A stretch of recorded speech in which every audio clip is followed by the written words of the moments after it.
Okay, yesterday we learned of the sad passing of the former BBC football commentator John Motson, aka Motty.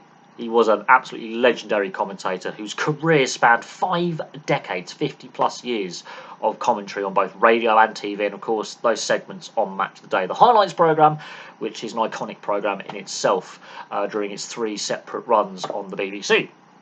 Now, John Motson, the story begins on the 10th of July 1945, right at the end of the Second World War. He was born in Salford, and he passed away yesterday, the 23rd of February 2023, aged 77.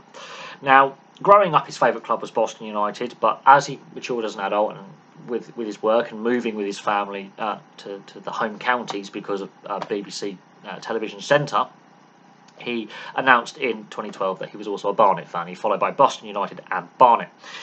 Both non-league clubs right now. The irony of that is his famous commentary in the FA Cup, which catapulted him to the public eye and consciousness and got him an extended contract with the BBC, which we'll get to. But his journalistic career actually started on local newspapers in 1963. Big turning point, 1967, he is hired by the Sheffield Morning Telegraph to cover sports, predominantly football. He's there for a year before the BBC snap him up for radio broadcasts, initially on BBC Radio 2, and he's meant to be just generally a sports presenter, commentary, do the sports news. His first football match commentary is Everton versus Derby County in December 1969 on radio. 1971 he's moved from not only radio, but he also starts appearing on TV on Match of the Day in the October 1971. And his first TV commentary was Liverpool versus Chelsea, which ended up being a 0-0 draw on the day in 1971. But as I said, it's that 1972 FA Cup replay between Hereford and Newcastle, which catapults him to a wider public audience and to fame, and gets him an extended contract with the BBC.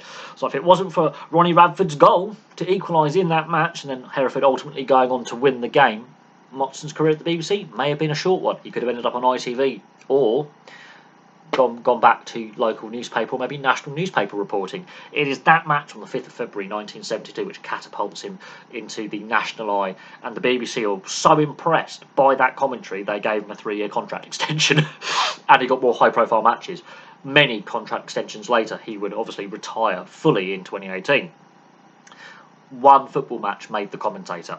Now, his first FA Cup final commentary was in 1977. He was not down on the paperwork to be the commentator on that day between Manchester United and Liverpool. David Coleman was meant to be the commentator, but he was in a contract dispute with the BBC, so they had to ring up John Motson to go, do you mind going to Wembley and commentating this game at the last minute, which he did.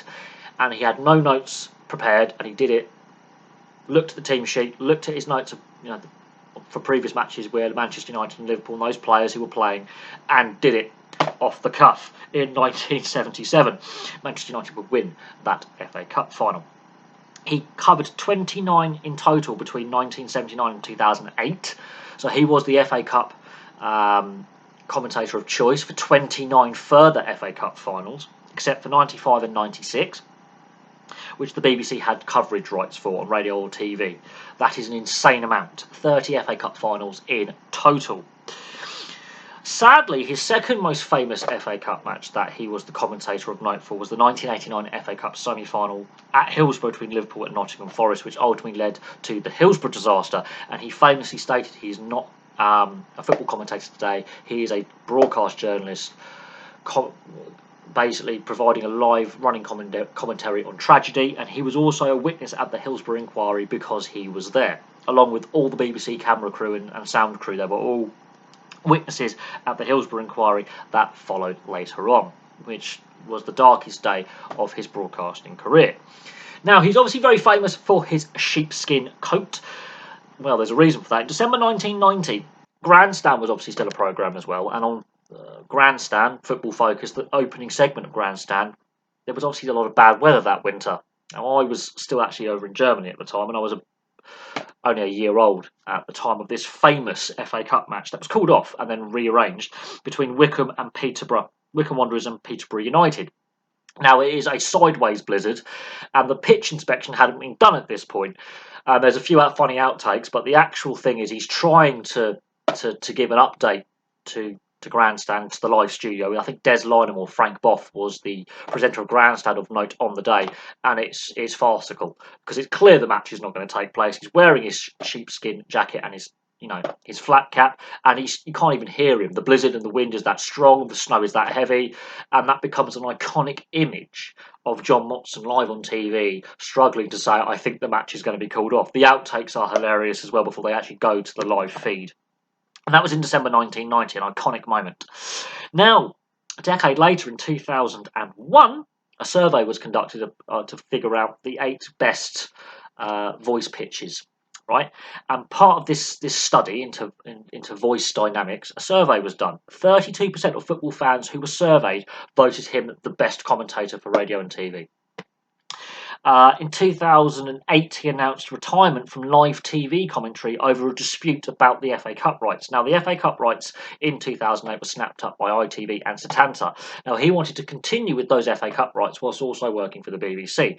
The BBC would not allow him to commentate for Setanta, the pay-per-view broadcaster, because that would be in breach of his contract. Now, he wanted to keep his contract with the BBC, so he said, I'm not going to do any more. As part of a settlement, he said, okay, I'll retire from live TV commentary, but I want to keep doing Match of the Day, which is iconic, and he wasn't prepared to give up his radio commentaries, which he also used to do as well. So, his last live TV commentary was the 2008 UEFA Euros final, which Spain ultimately won. Now, in total, between 1978 and 2010, he commentated on 10 Football World Cups, both men and women's, and 10 Euros, both men and women's, plus over 200 England games. That includes friendlies and qualifiers for said tournaments.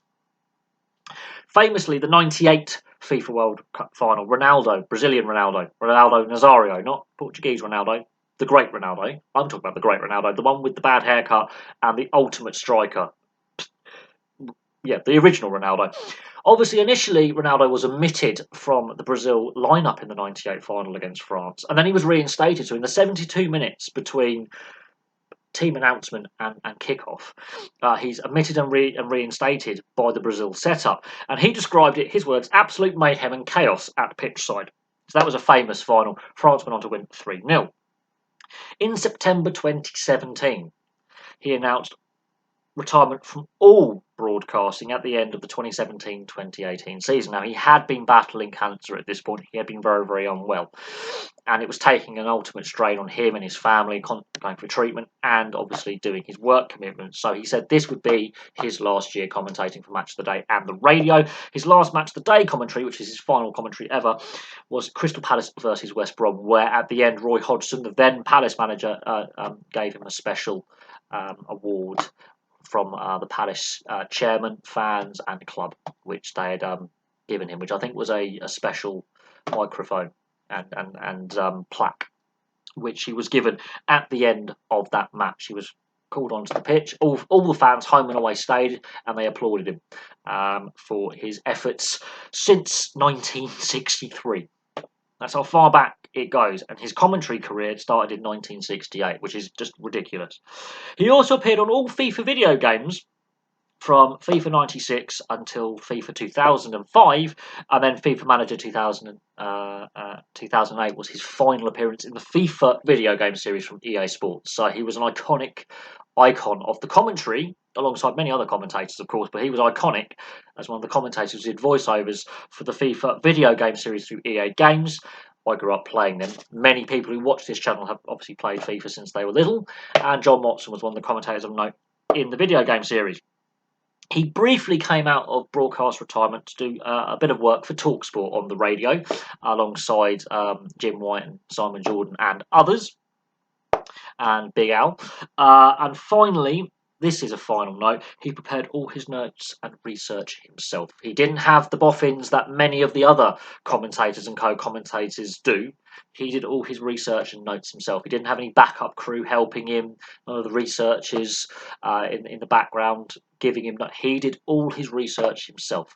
So there we go. There is a brief look at the life and career of BBC legend, in my opinion, commentator John Motson, who sadly passed away yesterday. I grew up listening to him on the TV and the radio, and yeah, just he has been voted possibly the greatest football commentator that the UK has produced of all time.